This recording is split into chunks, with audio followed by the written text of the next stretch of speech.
몽상에서 벗어나십시오. 일어나라, 여기를 떠나자 하시니라. 요한복음 14장 31절. 무슨 일을 제대로 하기 위해 꿈을 꾸는 것은 옳습니다. 그러나 실행에 옮기지 않고 계속 꿈만 꾸는 것은 옳지 않습니다. 우리는 주님의 놀라운 진리의 말씀을 들은 후 주께서 이제 들었으니 가서 그 모든 말씀을 다시 묵상하라고 말씀하실 것으로 기대합니다. 그러나 주님께서는 몽상을 허락하지 않으셨습니다. 주께서 원하시는 바를 알기 위해 하나님께 나아갈 때 꿈은 유익합니다. 그러나 이미 주께서 우리에게 무엇을 해야 하는지 분명히 알려주셨음에도 불구하고 계속 꿈만 꾸고 있다면 이는 악한 것입니다. 그러한 몽상가에게는 하나님의 축복이 절대로 임하지 않습니다. 따라서 하나님께서는 우리가 이러한 몽상에 빠지지 않도록 우리를 찌르십니다. 그래서 우리로 그 자리에 가만히 앉거나 머물지 않고 앞으로 나아가게 하십니다. 만일 우리가 조용히 하나님 앞에서 기다리고 있는데 하나님께서 이리 와서 따로 앉으라고 말씀하시면 그때는 하나님께서 원하시는 것이 무엇인지를 알기 위해 묵상해야 합니다. 그러나 이미 주께서 말씀하신 후에는 몽상에 빠지지 않도록 주의해야 합니다. 이제 주님 그분을 당신의 꿈과 기쁨과 즐거움의 원천이 되게 하십시오. 주께서 말씀하신 대로 앞으로 나아가 순종하십시오. 만일 당신이 사랑에 빠져 있다면 가만히 앉아서 그 사람과 사랑하는 꿈만 꾸지는 않을 것입니다. 밖으로 나아가 그 사람을 위해 무언가를 하게 될 것입니다. 이것이 바로 예수 그리스도께서 우리에게 원하시는 것입니다. 하나님께서 말씀하신 후에도 계속 몽상만 하고 있다면 이는 하나님을 신뢰하지 않고 있다는 증거입니다. 주님은 나의 최고봉 새벽 묵상, 오늘은 3월 22일입니다. 몽상에서 벗어나십시오 라는 제목을 가지고 오늘도 말씀을 나누고요. 또한 역시 두 개의 대지로 함께 살펴보도록 하겠습니다. 첫 번째, 꿈이 몽상이 되지 않도록. 챔버스는 계속해서 절망, 지루함, 이러한 주제를 지금 다루고 있습니다. 그리고 오늘 또 하나의 유혹이 될 수 있는 몽상이라고 하는 주제를 다루고 있습니다. 우리의 사명에 발목을 잡는 것은 일상에서 찾아오는 절망과 지루함뿐만 아니라 몽상이라는 치명적인 유혹이 있습니다. 몽상이 왜 유혹일까요? 얼핏 생각하면 아주 매력적으로 보이기 때문인 것입니다. 몽상이 말이죠. 유혹이란 우리의 마음을 끌만한 어떤 매력적인 것들인 것이죠. 예를 들어서 제자들은 주님의 놀라운 말씀을 들었을 때 이제 들었으니 가서 다시 이 말씀을 묵상하라, 그런 주님의 명령을 기대했을지도 모릅니다. 그러나 주님은 몽상을 허락하지 않으십니다. 꿈과 몽상의 차이가 무엇일까요? 챔버스의 이야기입니다. 주께서 원하시는 바를 알기 위해 하나님께 나아갈 때 꿈은 유익합니다. 그러나 이미 주께서 우리에게 무엇을 해야 하는지 분명히 알려주셨음에도 불구하고 계속 꿈만 꾸고 있다면 이는 악한 것입니다. 챔버스의 묵상을 통해 깨닫게 되는 것은 꿈과 몽상이 본질적으로 다른 것이 아니라 우리의 꿈이 몽상이 되는 것을 주의해야 된다는 것이죠. 조금 더 심각하게 이야기한다면 하나님께서 우리들에게 주신 꿈을 몽상으로 만드는 것은 사단의 계획일 수도 있다라는 것을 우리는 명심해야 합니다. C.S. 루이스가 쓴 스크루테이프의 편지라고 하는 책, 제가 설교 때도 언제 한번 언급을 했는데 이런 이야기가 있어서 소개를 합니다. 삼촌 악마가 조카 악마에게 쓴 이 편지의 형식을 빌어서 사단이 우리를 어떻게 유혹하는지를 알려주는 매우 흥미로운 책인데요. 재미있게 읽지만 때로는 섬뜩하다라는 느낌이 들 때도 있습니다. 이 책에 나오는 이야기입니다. 어느 날 사회적으로 유명한 영국의 한 신사가 도서관에서 기독교 서적을 읽고 감동을 받았습니다. 맞아, 내 인생도 얼마 남지 않았는데 하나님 앞에 나아갈 준비를 해야지. 그는 자신의 인생을 회고하면서 진지하게 반성을 하고 있었습니다. 그런데 점심시간이 되었습니다. 배가 고프니 점심이나 우선 먹고 신앙에 대한 생각은 나중에 해보기로 하지. 그리고는 그는 식당으로 갑니다.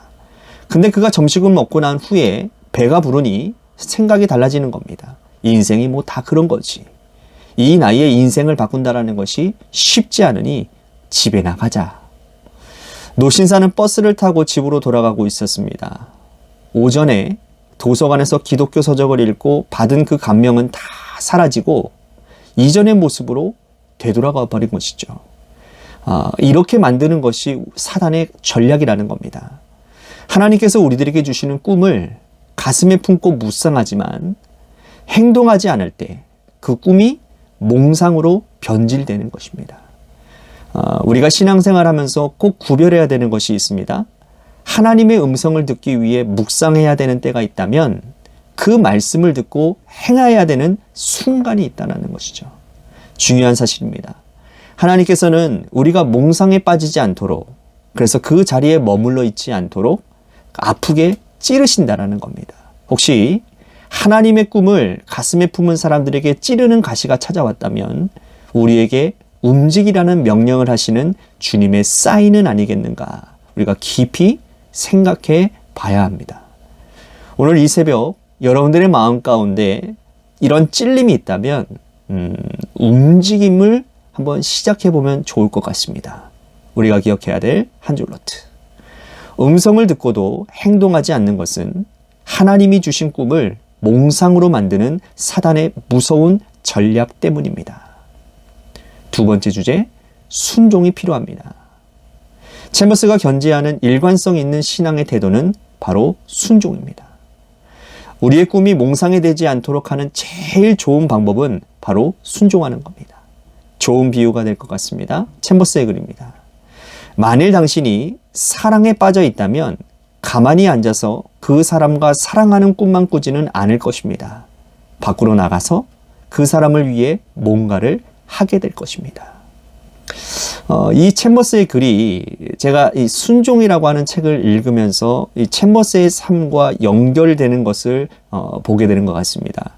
어쩌면 자기의 자신의 삶을 빗대어 이야기하는 것은 아닐까. 챔버스가 사랑하는 아내 비디를 만나 결혼을 결심하게 된 것은 대서양으로 건너가는 배 안에서의 10일간의 동행 때문이었습니다. 책에 보면 그때가 6월 초였는데 여행을 마치고 2개월이 지난 8월 편지에 비디에게 보낸 편지에 결혼을 언급하고 있습니다. 그리고 그해 11월에 약혼을 합니다. 당시 챔버스의 나이가 34살이었습니다. 9살이나 어린 이 비디에게 청혼을 하고 성직자인 챔버스가 신앙의 교제를 하고 있었던, 알고 있던 사람의 딸과 결혼하는 과정이 결코 쉽지 않았을 것입니다. 혹시 이 이야기가 누군가에게 오해가 돼서는 안 되겠죠? 내 마음에 드는 사람이 있으니 무조건 청혼을 해야 되겠다? 지금 그런 얘기를 하는 게 아닙니다.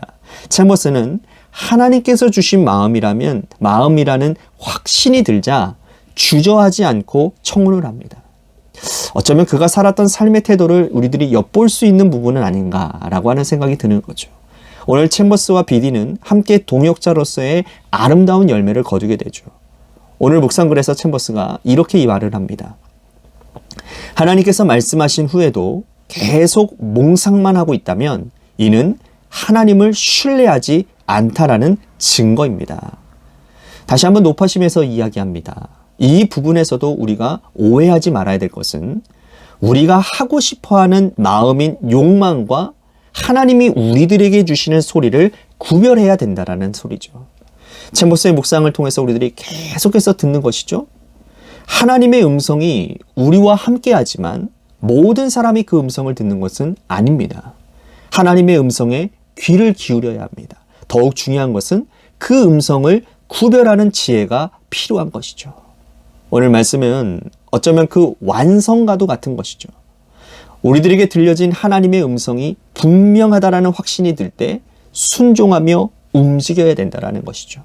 오늘 본문인 요한복음 14장에서 예수님은 십자가를 지시고 순환을 당하시기 전 제자들에게 많은 말씀을 하셨습니다. 그리고 제자들에게 말씀을 마치신 후에 일어나서 여기를 떠나자 라고 말씀하십니다. 사명을 감당해야 할 곳을 향해 움직여 나아가자라는 말씀이죠. 이러한 챔버스의 태도, 챔버스의 생각은 그의 여러 책에서도 보여주고 있는데, 특별히 오스왈드 챔버스의 산상수훈에 보면 이런 글이 있습니다. 예수님께서 주님의 제자들에게 하신 가장 위대한 말씀은 벌이라는 것이다. 제자로 부름을 받았을 때 우리는 주님의 말씀에 삶을 걸고 주만 온전히 신뢰해야 된다. 주께서 우리에게 모험을 하게 하실 때 그 순간을 놓치지 말고 잡으라. 우리가 기억해야 될 한 줄 노트. 여기를 떠나자라고 말씀하실 때 순종하십시오. 순종은 하나님의 손을 붙잡는 열쇠입니다. 오늘 하루 이러한 질문을 가지고 하루를 살아볼까요? 꿈을 꾸고 있는 당신에게 이제는 떠나라 라는 음성이 들리시나요? 그렇다면 주저없이 떠날 용기를 달라고 기도하십시오. 짧은 기도로 마무리하겠습니다. 오늘 우리가 하나님 앞에 간절히 기도하는 것이 있습니다. 우리의 꿈이 몽상이 되지 않도록, 하나님께서 우리 가슴 깊이 주신 비전이 몽상으로 끝나지 않도록 우리에게 용기를 허락하여 주옵소서. 오늘 누군가에게 지금 거기를 떠나라 라고 말씀하실 때 하나님, 믿음으로 떠나겠습니다. 순종이 있게 하여 주옵소서. 예수님의 이름으로 기도했습니다. 아멘.